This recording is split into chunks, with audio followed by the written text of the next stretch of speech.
Jussi Puri Halftimeilta, tervehdys! Nyt meillä on täällä aika hieno idea, miten saada teidän logo loistamaan oikein kirjaimellisesti. Tässä on nimittäin varavirtalähde, minkä sisällä on tällainen LED-logo, mikä tuo tähän tuotteeseen tosi paljon uutta eloa. Ja tää valo syttyy, kun tätä tuotetta pikkasen heiluttaa tai ottaa käteen, tai sitten laittaa jonkun tuotteen, esimerkiksi puhelimen lataukseen tämän kautta. Ja tuotteen mukana tulee totta kai myös latauspiuha.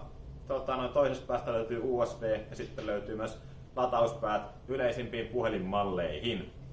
Ja tästä tuotteesta löytyy 2 USB-porttia, eli tällä pystyy ladata 2 tuotetta samaan aikaan.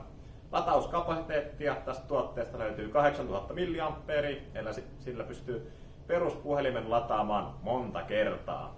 Lisää tietoa tästä tuotteesta löydät meidän nettisivuilta ja sinne pääset tämän julkaisun kuvauksesta löytyvästä linkistä.